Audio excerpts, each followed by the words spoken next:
Hello everyone, UPSC ने अपना level बढ़ा दिया है तो क्या हुआ, हम अपना अप्रोच ही बदल डालेंगे। दोस्तों, प्रीलिम्स 2026 के बाद सब लोग कह रहे हैं कि नए रिसोर्सेज लगाओ, ये पढ़ो वो पढ़ो, पर सच बताऊं, क्वेश्चंस अभी भी वही राजीव अहिर सर के स्पेक्ट्रम और 12th क्लास के एनसीईआरटी से ही घूम फिर के आए हैं। बस हमारा पढ़ने का ढंग बदलना होगा। अगर आप भी रिसोर्सेज को लेकर कंफ्यूज हो तो चिल करो, let's start this video without wasting time. लेकिन उससे पहले मैं आपको बता देती हूँ कि ये जो रिसोर्स लिस्ट है वो 2026 प्रीलिम्स के बेसिस पर ही बनाई गई है।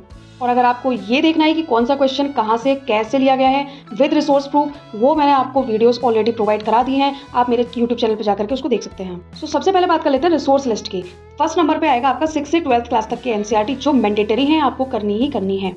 और उसमें भी 12th क्लास की एनसीईआरटी आपकी मस्ट है। वो तो आपको ऐसे करनी है कि बस जैसे आपको कोई ग्रंथ रट गया हो, समझ रहे हो।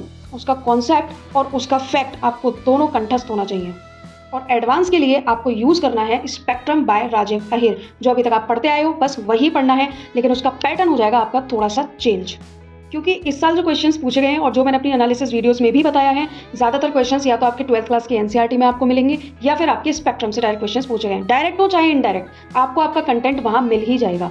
So just focus on the basic books, mean to say NCERTs, and second for advanced book just use Spectrum by Rajiv Ahir.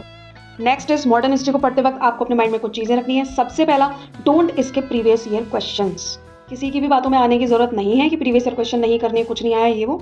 तो सबसे पहला, प्रीवियस ईयर क्वेश्चंस को स्किप नहीं करना। सेकंड, उसके ऑप्शंस का डिटेल्ड एनालिसिस करना है। हो सकता है कि नेक्स्ट ईयर उस एनालिसिस में से, बेसिकली उन ऑप्शंस के एनालिसिस में से कोई टर्म उठा करके उससे क्वेश्चंस आपका पूछ लिया जाए जो इस बार हुआ भी है। Just do it at any cost. Next is important topics regarding modern history which you should keep in your mind during whole preparation.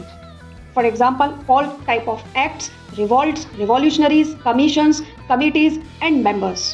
Acts like Charter Act हो गया and आपका Indian Council Act हो गया, Government of India Act हो गया, जितने भी acts हैं, जितने भी कमीशंस हैं, कमिटीज़ हैं, उनके मेंबर्स हैं, रिवॉल्यूशनरीज हैं, या फिर जितने भी अभी तक रिवॉल्ट्स हुए हैं या मूवमेंट्स हुए हैं, उनसे आपको एटलीस्ट अवेयर होना ही होना पड़ेगा। क्योंकि यहाँ से तो क्वेश्चन फंसते ही हैं, पहले भी आए थे, आगे भी आते रहेंगे और इस बार के एग्जाम में भी आए थे। Same as with Gandhian era and British administration, ये दो तो हमेशा कॉमन रहे हैं, इस बार के एग्जाम में भी थे और आगे भी रहेंगे। तो ये चीज़ें आपको बिल्कुल भी स्किप नहीं करनी है। Third is mains, mean to say your study should be mains oriented. जो भी आप पढ़ोगे आपको मेंस के सिलेबस को पहले कवर करना है, फिर जो उस सब्जेक्ट में बचता है, अगर वो प्रीलिम्स में पूछा गया है तो उसके प्रीवियस ईयर क्वेश्चंस के बेसिस पे आपको उन टॉपिक्स को कवर करना है, यानी कि रिमेनिंग टॉपिक्स को।